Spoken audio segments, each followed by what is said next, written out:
I found a birthday card in my handwriting addressed to someone named Marcus, but I've never known anyone by that name in my entire life.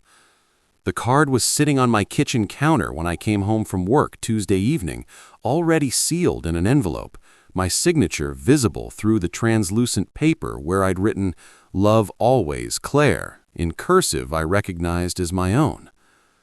I live alone in a studio apartment in Philadelphia. I'm a data analyst. I see Dr. Reeves every Thursday for anxiety.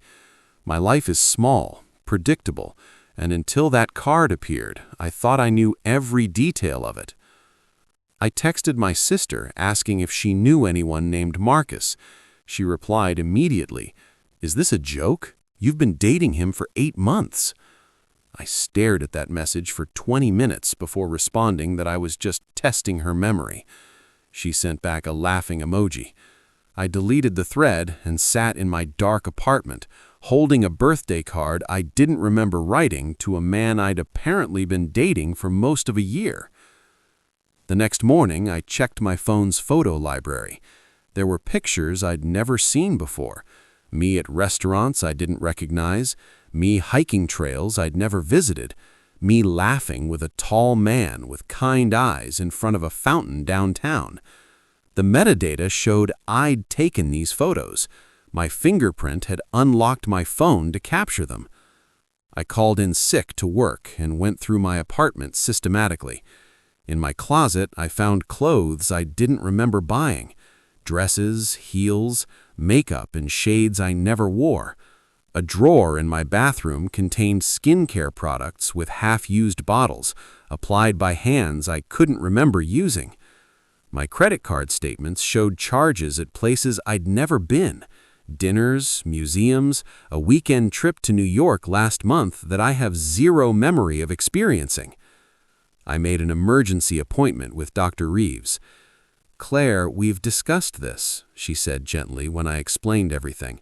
"The dissociative episodes, the time you lose, this is why you've been coming to see me." I felt the room tilt. "What are you talking about?" She pulled out a file, my file, thick with session notes dating back 3 years. "You came to me initially because you were losing time. Hours, sometimes entire days. We've been working on integration therapy." "Integration of what?" Dr. Reeves' expression was careful, clinical. "You have 2 distinct behavioral states, Claire. We've been calling them day Claire and night Claire. You've been aware of this. We discuss it every week." I stood up so fast my chair fell over. "I don't remember any of this." She said that, part of the condition, the memory barriers between states have been strengthening lately instead of weakening. That's actually what I wanted to discuss with you today. I left her office and went straight home. I tore through my belongings until I found a journal hidden under my mattress. The handwriting was mine, but the words belonged to a stranger. April 3rd. Marcus took me to that Italian place I love. Damie would hate it. Too loud, too crowded. But I'm not her. I get to live too. May 17th. I'm scared Damie is going to find out about us. Dr. Reeves says the barriers are getting weaker, but I can't give him up. I won't. June 22nd. Damie threw out my red dress. She's trying to erase me, but she can't. When she sleeps, I wake up, and this life is mine. I read 2 years' worth of entries, my hands shaking so badly I could barely turn the pages. This other version of me, this night Claire, had been living a completely separate existence. She had friends I'd never met, hobbies I'd never pursued, a boyfriend who thought he knew me. But the final entry, dated 3 days ago, made my blood go cold. I'm going to propose to Marcus this weekend. I don't care what Damie wants anymore. I'm done sharing this body. I called the number my sister had listed for Marcus in my phone. He answered on the second ring, voice warm and familiar in a way that made my skin crawl. "Hey, beautiful. I wasn't expecting to hear from you until tonight. We need to talk, now." We met at a coffee shop. Marcus arrived with flowers and that same kind smile from the photos. When he saw my face, his expression shifted to concern. "What's wrong?" "I need you to tell me everything," I said, "about us, from the beginning." He did.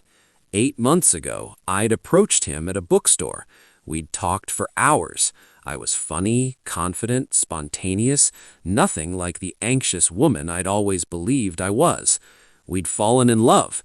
He'd been planning to propose next month. "But here's the thing," I interrupted. "I don't remember any of it, not one single moment." Marcus paled. "That's not funny, Claire."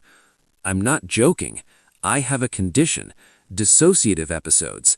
The woman you've been dating, she only exists at night. During the day, I'm someone completely different, and I have no memory of her life." He stood up, knocking his chair back. "You're serious?" "Yes." "So you're saying the woman I love doesn't really exist?" I opened my mouth to answer, but the truth lodged in my throat like broken glass, because that wasn't quite right. Night Claire existed. She was real. She just wasn't me. Or was I not real? Was I the intruder in a life that belonged to her? That night, I forced myself to stay awake. I drank coffee, blasted music, did jumping jacks at 2 a.m. I was terrified of what Night Claire might do, might plan, might take from me while I was unconscious. But around 4 a.m., despite my best efforts, I felt consciousness beginning to slip. In that twilight state between waking and sleep, a memory surfaced. Not mine, but not unfamiliar either. Dr. Reeves' office, 3 years ago. But I was different, confident, wearing red lipstick, sitting in the same chair I'd sat in yesterday. "I want you to erase her," Night Claire was saying. "The scared version, the one who's wasting this life. I want you to suppress her completely so I can live fully." "That's not how this works, Claire," Dr. Reeves replied. "I can't erase parts of you." "Then suppress her memories. Make it so she doesn't remember being herself. Eventually, she'll just fade away." "Claire, what you're describing is deeply unethical." "Please," Night Claire was crying.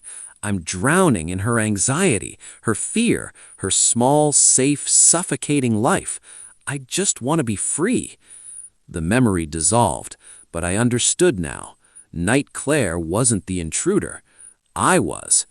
I jerked awake in the gray light of dawn, my phone showing dozens of missed calls from Marcus, a text from Dr. Reeves marked urgent, and on my bathroom mirror, written in my own handwriting with my lipstick, "I'm sorry, but I need you to go back to sleep, permanently this time."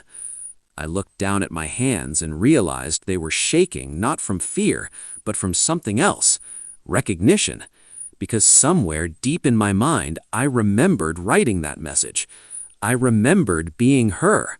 I remembered choosing to forget. And now that the barriers are breaking down completely, I was finally understanding the truth. There had never been two of us. There had only ever been one Claire, and she was taking herself back.